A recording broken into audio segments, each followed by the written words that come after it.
Assalamualaikum warahmatullahi wabarakatuh. Baik teman-teman mahasiswa, kita bermuajah kembali. Kali ini kita masih berada di pertemuan ke-10 di mata kuliah pengembangan pribadi mubaligh. Jangan lupa bahwa sesuai dengan RPS, sub CPMK daripada pertemuan ke-10 ini adalah mahasiswa mampu menerapkan pengetahuan dan keterampilan dasar sebagai seorang mubaligh. Di kelas sudah saya jelaskan tentang pengetahuan dan keterampilan dasar seorang mubaligh yang berkaitan dengan dua hal setidaknya. Yang pertama dengan kompetensi dasar seorang mubaligh sudah saya sampaikan di kelas. Yang kedua tentang keterampilan orasi dan public speaking sesuai dengan syariat Islam atau yang Islami. Nah, di pertemuan ini atau melalui media ini, saya ingin menyampaikan ini merupakan bahan ajar bagi kalian semua. Silahkan kalian semua untuk menyimak dengan baik-baik karena ini tentu saja nanti akan saya evaluasi baik di kelas ataupun mungkin nanti di UTS ataupun di UAS. Di pertemuan ini kita akan membahas poin berikutnya yaitu poin ketiga yaitu berkaitan dengan manajemen dakwah lapangan. Manajemen dakwah lapangan ini memiliki 3 subpoin yang harus diperhatikan. Yang pertama adalah perencanaan dan persiapan dakwah, ya.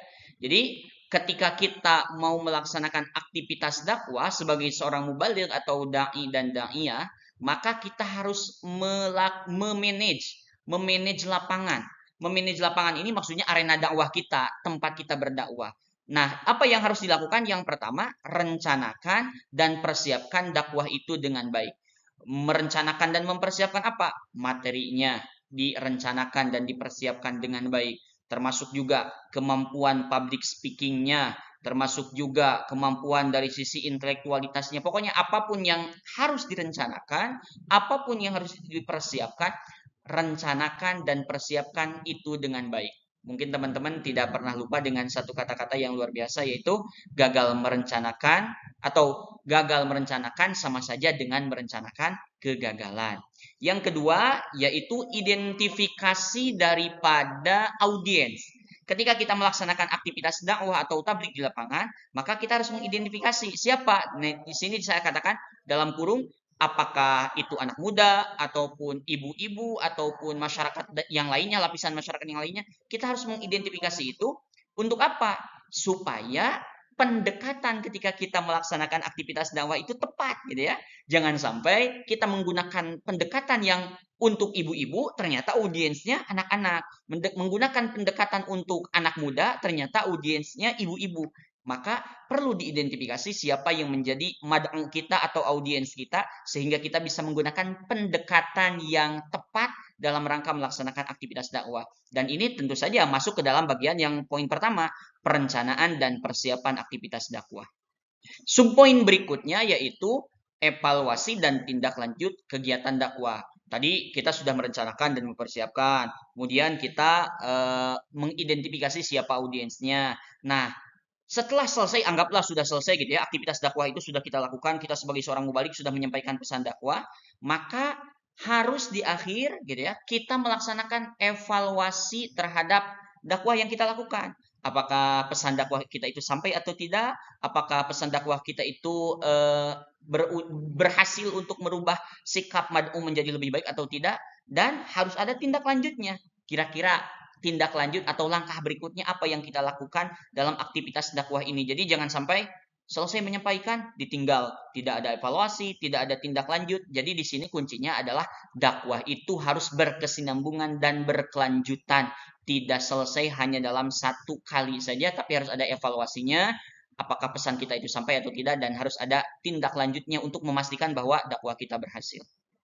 Berikutnya yang akan saya jelaskan yaitu penggunaan media dan teknologi dalam dakwah gitu ya. Hari ini dengan perkembangan teknologi informasi dan komunikasi, maka menuntut kita sebagai seorang mubaligh untuk juga memanfaatkan media-media tersebut seperti menggunakan YouTube, podcast, TikTok, apapun sosial media yang kita miliki, gunakan itu sebagai media dakwah kita. Karena apa? Ya karena memang zaman sekarang seperti itu. Jadi jangan hanya, bukan berarti harus dihentikan ya. Tetap berlanjut dakwah secara online dari masjid ke masjid, dari majelis ke majelis, itu juga masih efektif karena ada segmentasi pendengarnya. Tetapi kita juga harus melebarkan sayap kita untuk berdakwah via digital, dan itu banyak penggunanya. Terutama kalau segmentasi dakwah kita atau target kita adalah kalangan anak muda. Anak muda ini hari-hari ini banyak sekali yang suka scroll-scroll media sosial. Jadi kalau kita menggunakan alat-alat yang sifatnya media digital, maka itu akan sangat efektif gitu ya. Jadi mari ber-TikTok, mari ber-YouTube, mari apapun kalian yang punya sosial media apapun, bahkan mungkin status WA pun boleh, tapi gunakan itu semua sebagai media untuk berdakwah. Yang berikutnya, penggunaan digital atau media digital dan teknologi digital memang harus dilakukan, tetapi jangan sembarangan. Maksudnya jangan sembarangan, jangan asal-asalan. Gitu ya. Tetapi harus apa? Harus menggunakan atau harus menciptakan konten yang menarik, gitu ya. Semenarik mungkin kontennya, dan tetap berlandaskan akidah. Jadi dari sisi konten menarik, gitu ya, sesuai segmentasi yang kita targetkan. Kemudian jangan lupakan landasan akidah kita. Bukan mungkin lagi, tetapi akidah kita, ingat bahwa akidah kita berpegang teguh pada ajaran Ahlus Sunnah wal Jamaah. Tetap harus berlandaskan Al-Quran, berlandaskan hadis-hadis Rasul, mungkin ijma' para ulama, qiyas dan lain sebagainya. Harus tetap berpijak pada itu semua. Menarik harus, tetapi harus punya pijakan, yaitu akidah Ahlus Sunnah wal Jamaah. Yang berikutnya, hati-hati. Yang harus diperhatikan adalah etika bermedia dalam berdakwah. Kita menggunakan media sosial nih. Banyak sekali media sosial yang kita gunakan. Tapi hati-hati. Etika harus dikedepankan. Apalagi mata kuliah saya ini adalah mata kuliah pengembangan pribadi mubaligh. Jadi yang menjadi pokok perhatiannya, inti perhatiannya adalah sikap kita sebagai seorang mubaligh.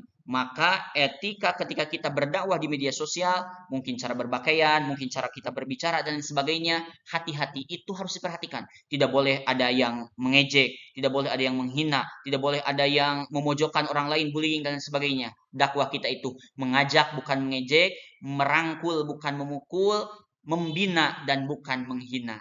Poin terakhir yang ingin saya sampaikan yaitu berkaitan dengan kita harus mau melakukan refleksi diri gitu ya sebagai seorang dai. Jadi refleksi kinerja kita bagaimana, kemudian harus ditingkatkan kapasitasnya. Nah, poin yang pertama dalam materi ini atau dalam submateri ini yaitu terkait kita sebagai seorang mubaligh harus mau melakukan evaluasi diri sebagai mubaligh. Jadi jangan mentang-mentang kita sering berada di atas panggung, kita sering didengar orang, kita menjadi pusat perhatian orang, lalu membuat kita merasa kita sudah sempurna. Tidak boleh. Tetapi harus ada senantiasa kita mengevaluasi diri atau muhasabatun nafsi. Apa yang kurang dari kita, misalnya dari sisi intelektualitas kita apa yang kurang, dari sisi moralitas kita apa yang kurang, dari sisi keterampilan kita dalam menyampaikan pesan dakwah apa yang kurang. Lakukan evaluasi secara terus-menerus sehingga kita tahu kekurangan kita, dan ketika kita tahu, kita belajar dan bisa meningkatkan kualitas diri sebagai mubaligh menjadi lebih baik. Kemudian yang berikutnya, kita juga harus memperhatikan feedback gitu ya, atau umpan balik dari jamaah terhadap kita, terhadap pesan dakwah kita bagaimana, dan itu harus dijadikan sebagai bahan evaluasi, termasuk dari semua mubaligh. Kita bertukar pikiran, apa yang kurang dari saya, dan itu akan mengevaluasi diri kita, membuat diri kita menjadi lebih baik. Yang terakhir, kita juga harus membuat perencanaan pengembangan diri agar menjadi mubaligh yang lebih baik. Perencanaan mana? Perencanaan yang berjangka, jangka pendek, jangka menengah, termasuk jangka panjang. Mungkin itu teman-teman untuk materi di pertemuan ke-10 ini. Materi pertama dan kedua sudah saya sampaikan di kelas. Ini adalah materi-materi berikutnya, ketiga, keempat, dan kelima. Silahkan teman-teman pahami dengan baik, dan ini akan menjadi pengetahuan yang berharga untuk teman-teman semua. Selamat bekerja, selamat bertugas, kerjakan tugasnya, baik tugas individu ataupun tugas kelompok, dan sampai jumpa di kelas. Wassalamualaikum warahmatullahi wabarakatuh.